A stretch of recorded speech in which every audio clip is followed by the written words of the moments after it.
जी हाँ दोस्तों, yes smart career point पे आप सभी लोगों का मैं स्वागत करता हूँ। आज जो है मैं आपके लिए जो क्लास लेकर आया हूँ वो ये है कि दोस्तों बहुत ही महत्वपूर्ण है जो पटवारी के लिए। जैसा कि आप जान चुके हैं कि पटवारी की जो वैकेंसी आने के जो बताया गया है और न्यूज़पेपर में इसका अपडेटिंग आ भी गया है। तो उन सब चीज़ों को सभी लोगों के मन में एक दो तीन चीज़ें दिमाग में आ रहे होंगे बार बार कि ये कैसे इसका पेपर होता है। कुछ लोग तो दे चुके होंगे इसके पैसे, 2017 का जो आप लोग पेपर दिए तो कुछ लोगों को तो मालूम पता होगा। लेकिन अभी कुछ लोग ऐसे हैं जो शायद ग्रेजुएशन अभी हाल ही में किए हैं।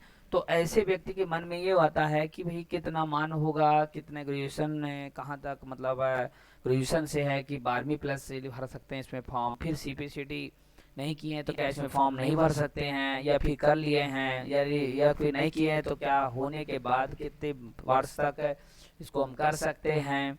ये सब बातें बार बार आपके दिमाग में आती होगी, तो ये सब चीज़ें आप लोग ध्यान से समझिए। और ये पूरी बात मैं बता के नहीं आया हूँ। सबसे पहली बात जो आपको ये बताने वाला हूँ, ये रूल्स बुक जो है 2017 का है। और 2017 का इसलिए क्योंकि अभी हाल ही में कोई रूल्स बुक इसमें आया नहीं है, तो उसके अकॉर्डिंग मैं आज जो बात करने वाला हूँ। तो सबसे पहले बात आप ये जान लीजिए कि इसकी जो पेपर होते हैं दोस्तों वो लगभग लगभग 6 घंटे का ही, यानी सीधा सीधा बात करें कि 2 घंटे का ही पेपर होते हैं। यानी आपको कहना चाहिए कि दो पाली में होती हैं, ए प्रथम पाली और दूसरी पाली अभी तक हुआ है ना। तो इसमें जो है 2 घंटे का आपको समय दिया जाएगा 100 क्वेश्चन के लिए, ठीक है।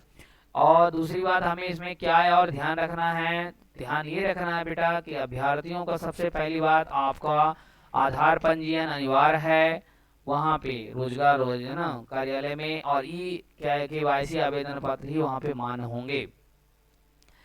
दूसरी बात ये है कि मध्य प्रदेश का ये क्या होना चाहिए, स्थायी निवास होना चाहिए, अनिवार्य है। इसके अलावा भी आप जो भी लेके जाएंगे आधार कार्ड वगैरह जो भी आपके पास है तो UIDAI के द्वारा सत्यापित वेरीफाइड होना ही चाहिए। जो आपका आधार कार्ड वैसे आता ही है इसी से ही, ठीक है। तो ये बात हो गई। दूसरी बात, कुछ मेरे दोस्त है, कुछ भाई है, इनके मन में ये था कि सर CPCT के बारे में थोड़ा हमें बता दीजिए कि क्या कैसा है। तो मैं आपको बता दूं कि CPCT एक तरह से कंप्यूटर बेस्ड टेस्ट है जिसको पास करना इसके लिए ज़रूरी है। और मैं आपको बता दूं इसके लिए 3-3 4-4 महीने में फॉर्म भरते रहते हैं। आप अपनी तैयारी करते रहिए। हिंदी इंग्लिश इसमें टाइपिंग रहता है, और कुछ इसमें जो है महत्वपूर्ण कुछ से क्वेश्चन पे भी क्वेश्चन आते रहते हैं कंप्यूटर से, तो उससे आप अगर पास कर लिए तो स्कोरिंग कार्ड लगता है। तो ये देखिए, इसके पहले इसमें बताया भी गया कि पटवारी चयन प्रतियोगिता परीक्षा में बैठने के लिए वही उम्मीदवार पात्र होंगे जिसके पास न्यूनतम आर्हता होगा। पहला कि किसी मान्यता प्राप्त विश्वविद्यालय से स्नातक प्राप्त हो। दूसरी बात, पटवारी चयन परीक्षा हेतु CPCT score card Hindi typing व कंप्यूटर दक्षता सहित उत्तीर्ण होना चाहिए, अनिवार्य है। और CPCT यदि परीक्षा उत्तीर्ण न होने पर चयनित अभ्यर्थी को CPCT परीक्षा नियुक्ति के पश्चात परीक्षा व अध्ययन मतलब जो भी रहा उसके 2 वर्ष के अंतर्गत उसे यह अनिवार्य उत्तीर्ण करना अनिवार्य होगा, नहीं तो उसकी नियुक्ति निरस्त कर दी जाएगी। तो ये भी बड़ी बात है दोस्तों, इसलिए आप ये भी जानते रहे होंगे तो ये भी जान लो। इसका वेतन पटवारी की अगर हम बात करें तो 52 से ग्रेड से लेकर लगभग 20,000 प्लस 2100 ग्रेड पे है, ठीक है। तो ये आप जान लीजिए। तो अपन देख लिए कि भाई पटवारी चयन परीक्षा में क्या क्या जरूरी है। इसके साथ साथ कुछ और महत्वपूर्ण बातें इसमें और दी गई है। तो इसके लगभग आपको एक चीज और इसमें एक महत्वपूर्ण है जो इसी उसमें दिया गया है, आप कहीं अगर इसके रूल्स बुक्स में देख कर सकते हैं। एक तो ये है कि ऐसे व्यक्ति जिसकी शादी जो है किसी महिला साथ हुई है जो 18 साल से कम थी, या वो खुद 18-21 साल से कम है, तो अगर उनकी शादी ऐसे साथ हुआ है तो उन व्यक्तियों को या उन व्यक्ति को उसमें फॉर्म भरने की अनुमति नहीं दी जाएगी।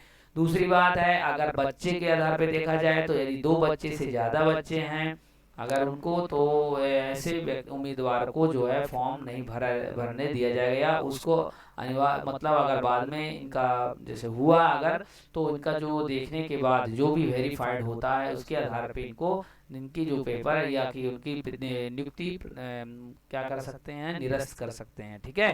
तो ये भी आप लोग जान लो। नहीं जानते रहो कि इसमें रूल्स बुक में पूरी बात बताई गई है। इसको पूरी रूल्स बुक है, इसको आप समझ सकते हैं, पढ़ सकते हैं अच्छे से, तो आपको समझ में आ जाएगा। तो आपको ये पूरी बातें कैसे लगा आप कमेंट बॉक्स में जरूर बताइएगा। अब इसके साथ साथ मैं आपका पटवारी परीक्षा के किस तरह प्रश्न हैं और एमपीएसआई के किस तरह प्रश्न आते हैं उसको पूरा मैं सॉल्व करवाऊंगा। बस ऐसे ही मेरे साथ जुड़ते रहिए, और जो व्यक्ति इसमें नए हैं तो ये चैनल को सब्सक्राइब जरूर करिएगा, जिससे मैं कोई भी वीडियो डालूं तो नोटिफिकेशन आपको जरूर मिल जाए। ठीक है, तो अगर ये आज तो बेटा ये आज तक तो यही बात थी। आज हम लोगों ने पूरी तरह से पटवारी के रूल्स बुक के बारे में चर्चा किया। तो अगर ऐसे, थैंक यू।